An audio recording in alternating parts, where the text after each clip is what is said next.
Jangan percaya ajaran bodoh dari anak setan nama Donditan. Yang setan-setan begini harus omong terang benderang supaya anak-anak kita tahu. Pastiin setan lewat dong geser, jangan nonton. Itu maksud saya. Jangan orang-orang Islam, semoga kalian ada nonton. Jangan percaya itu Donditan. Satu nih, perhatikan. Dia memang iblis, omong saja. Assalamualaikum warahmatullahi wabarakatuh. Sahabat Asik Ngaji, semoga semuanya dalam sehat walafiat dan senantiasa ada dalam lindungan Allah Subhanahu wa taala. Amin ya rabbal alamin. Sedang viral di media sosial di mana ada sebuah video, di dalamnya ada seorang pendeta yang khutbah di gereja di depan jemaatnya, kemudian menyinggung seorang mualaf yang bernama Koh Donditan. Beliau adalah seorang mualaf yang begitu sangat cerdas, keilmuannya begitu sangat mendalam apalagi di bidang perbandingan agama.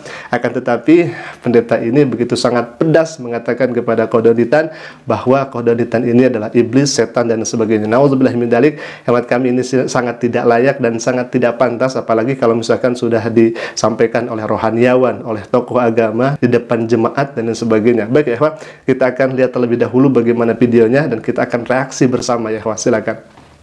Ya apa-apa, harus babat. Saya kemarin tanggapi ini mualaf satu. Coba siap video dulu. Donditan, dia suka kutip-kutip ayat baru ajar bikin kacau. Iblis satu nih, perhatikan. Dia memang iblis, omong saja. Saya bisa buktikan bahwa dia iblis punya anak. Lihat ini satu. Baik, hemat kami ini sangat disayangkan yang disampaikan oleh pendeta di depan jemaat di dalam gereja. Koh Donditan itu dikatakan setan, dikatakan iblis. Nauzubillah min dzalik. Baik, kita akan bantah terlebih dahulu bagaimana Koh Donditan dikatakan iblis, sedangkan Koh Donditan setiap harinya, setiap waktunya mengatakan a'udzubillahi minasyaitonir rajim.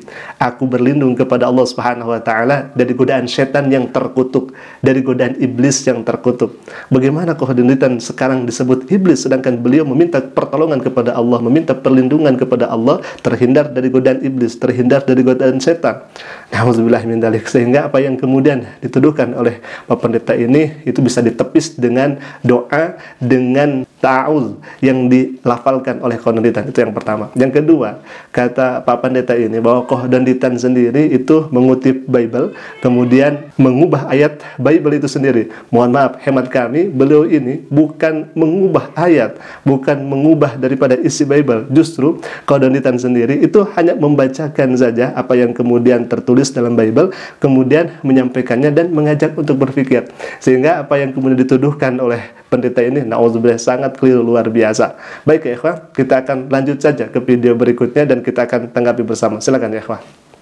Jangan percaya ajaran bodoh dari anak setan nama Donditan. Yang setan-setan begini harus omong terang benderang supaya anak-anak kita tahu. Pastiin setan lewat dong geser, jangan nonton. Itu maksud saya.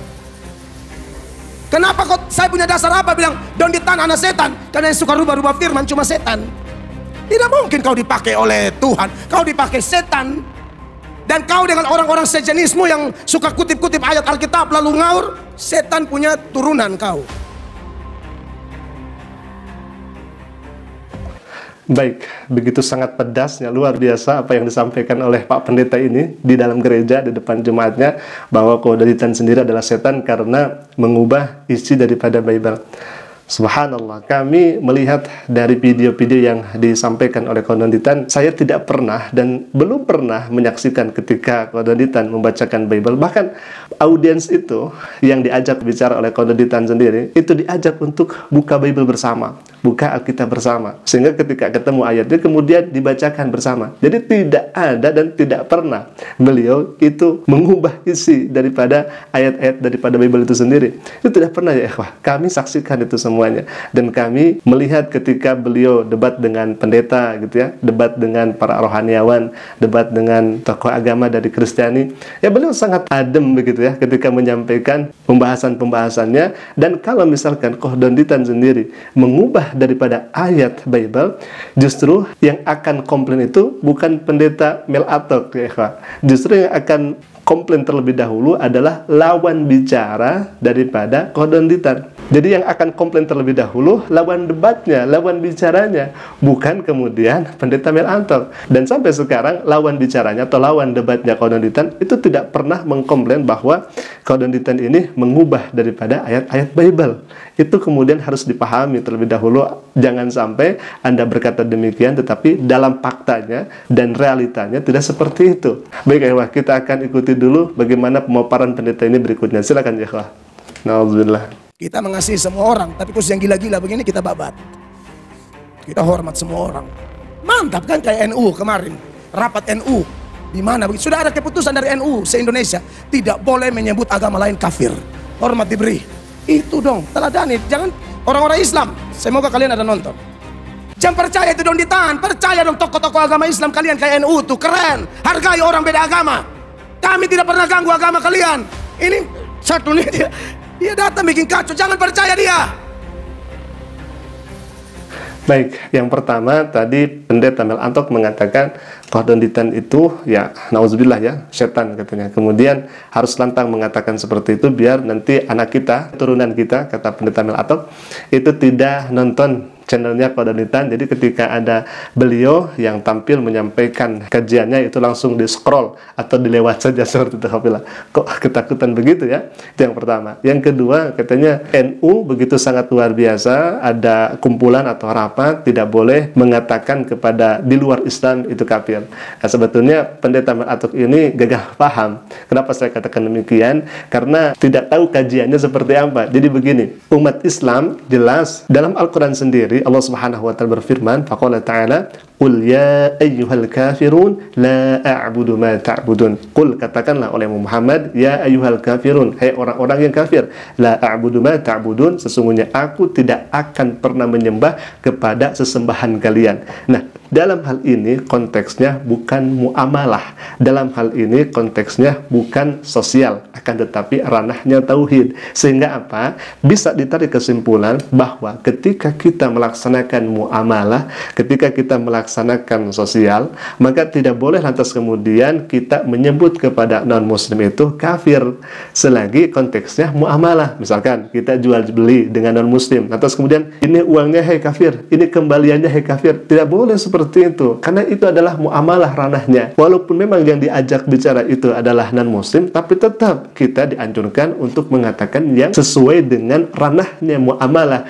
Sebutlah namanya, atau sebutlah pangkatnya, atau misalkan kalau kita bapak atau ibu dan lain sebagainya. Itu dalam konteksnya muamalah. Sedangkan dalam konteksnya tauhid itu berbeda lagi. Dalam Al-Quran kan sudah jelas, ketika Nabi SAW itu diminta untuk menyembah Lata, Hubbal, dan Manat lain sebagainya, sesembahan-sesembahan orang Quraisy, maka Allah katakan dalam hal ini, qul ya ayyuhal kafirun, hai orang-orang yang kafir, aku tidak akan pernah menyembah sesembahan yang engkau sembah. Ini ranahnya tauhid. Jadi sehingga jelas kita juga tidak lantas mengatakan kepada pendeta Mel Antok misalkan, hai kafir, tidak seperti itu.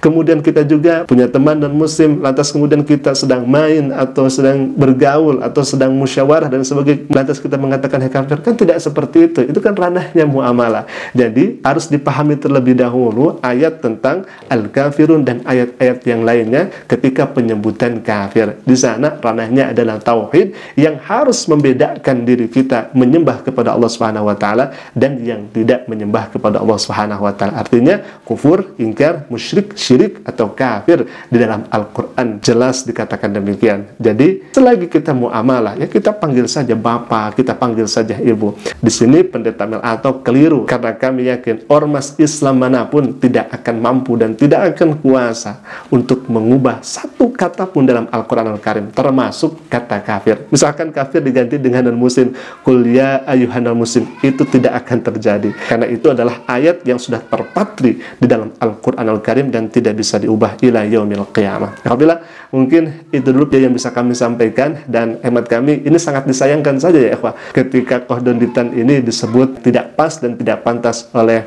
pendeta Mel Antok. Alhamdulillah, mungkin itu dulu. Semoga video kami bermanfaat dan menjadi ibrah atau pelajaran untuk kita semua. Aku luka lihada. Assalamualaikum warahmatullahi wabarakatuh.